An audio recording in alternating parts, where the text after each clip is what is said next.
Daily life में हम लोग मैक्सिमम जगह सॉलिड मटेरियल्स का यूज करते हैं। सॉलिड मटेरियल्स कई तरह के काम में लाया जाता है और इनके प्रॉपर्टीज को जानना भी हम लोगों के लिए बहुत इंपॉर्टेंट है। क्या आप लोगों को पता है Japan is a earthquake prone region, मतलब अर्थक्वेक के हिट लिस्ट में आता है जापान। पर वहां के लोग टेक्नोलॉजी का बखूबी इस्तेमाल करते हुए ऊंची ऊंची इमारतों का निर्माण करते हैं। और आप लोगों को ये जानकर भी हैरानी होगी कि दुनिया का सबसे लंबा सस्पेंशन ब्रिज भी इस छोटे अर्थक्वेक हिट लिस्ट वाले देश जापान में ही है। आकाशी काइक्यो नामक ये ब्रिज 1995 में भयंकर भूकंप झेल चुका है, पर गिरा नहीं। और ये इस चैप्टर का कमाल है। दुनिया की सबसे ऊंची इमारत बुर्ज खलीफा भी इसी चैप्टर की देन है। और क्या आप लोगों को पता है रोबोट के हाथ भी एक स्पेशल टाइप के मटेरियल से बनाया जाता है। आसानी से नहीं टूटने वाला फोन पे लगा हुआ गोरिल्ला ग्लास हो या लिफ्ट को ऊपर नीचे करने वाले उस पे लगे हुए केबल्स, आसमान में उड़ने वाला एरोप्लेन हो या फिर समुद्र में तैरने वाला जहाज, ये सभी सॉलिड मटेरियल से बनाया जाता है और सभी की प्रॉपर्टीज अलग अलग होती है। इन प्रॉपर्टीज को ये चैप्टर डिफाइन करेगा अपने अंदाज में। Hello everyone, welcome to Mahashad Academy. I am Shubhati Majumdar, an intelligent automation and robotics engineer by qualification and a teacher by profession, and I will help you to build a crystal clear understanding of physics and mathematics. और आज हम लोग जानेंगे mechanical properties of solid. So let's get started.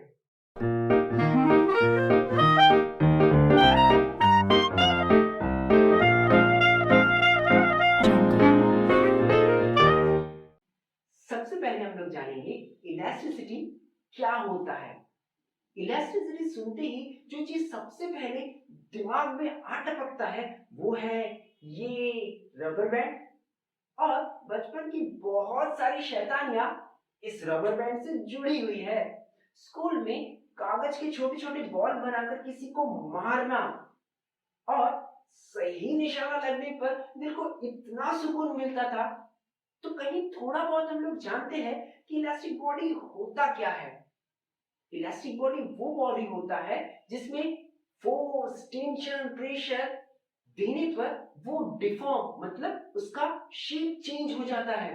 और वही force, tension, pressure को हटा देने पर वो बॉडी अपने ओरिजिनल फॉर्म में फिर से वापस आ जाता है।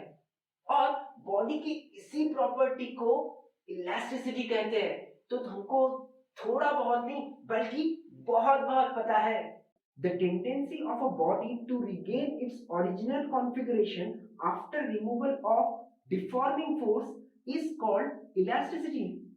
पर ये ज्ञान थोड़ा कम पड़ जाता है जब हम लोगों का सामना इस क्वेश्चन के साथ होता है, Which material is more elastic, rubber और स्टील?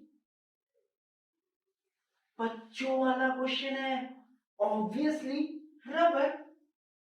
पर दुनिया का सबसे लंबा सस्पेंशन ब्रिज जो अर्थक्वेक को भी झेल ले, आकाशाई काइक्यो, वो स्टील से बना हुआ है, रबर से नहीं। और स्टील रबर से ज्यादा इलास्टिक होता है। अब ये जवाब सुन के आप लोग हैरान हो, पर ये सच है। अब आप लोगों का खुराफाती दिमाग ये सोच रहा है कि अगर मैं किसी रबर बैंड को खींचता हूं और उसे छोड़ देता हूं तो वो अपने ओरिजिनल फॉर्म में वापस चला आता है। पर ऐसा स्टील के साथ तो नहीं होता। तो फिर कैसे स्टील ज्यादा इलास्टिक हुआ? तो चलो अपने सोच में थोड़ा बदलाव लाते हैं। अगर मैं स्टील के स्केल पर डिफॉर्मिंग फोर्स अप्लाई करता हूं कुछ इस तरह, और इस डिफॉर्मिंग फोर्स को अगर मैं हटा देता हूं तो ये स्टील का स्केल अपना ओरिजिनल फॉर्म, अपना ओरिजिनल शेप वापस रीगेन कर लेता है। तो क्या ये स्टील का स्केल इलास्टिक बॉडी हुआ?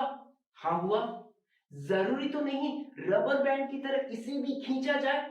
इलास्टिक बॉडी वो बॉडी है जहां पर डिफॉर्मिंग फोर्स देकर हटा देने पर वो अपने ओरिजिनल फॉर्म में चला जाता है।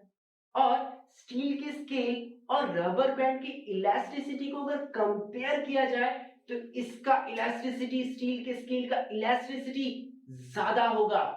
अब आप लोगों का खुराफाती दिमाग और ज्यादा तेज दौड़ा। और आप लोग सोच रहे हो अगर मैं इसे बेंड कर दूं तो क्या वो डिफॉर्मिंग फोर्स हटा देने पर अपना ओरिजिनल शेप रीगेन करेगा? नहीं, बिल्कुल नहीं। तो मैं आप लोगों को एक क्वेश्चन पूछता हूं, अगर मैं किसी रबर बैंड को खींचता हूं और खींचता हूं और खींचता हूं तो वो टूटेगा ना? तो आप लोगों ने उस रबर बैंड के इलास्टिक लिमिट को क्रॉस कर दिया।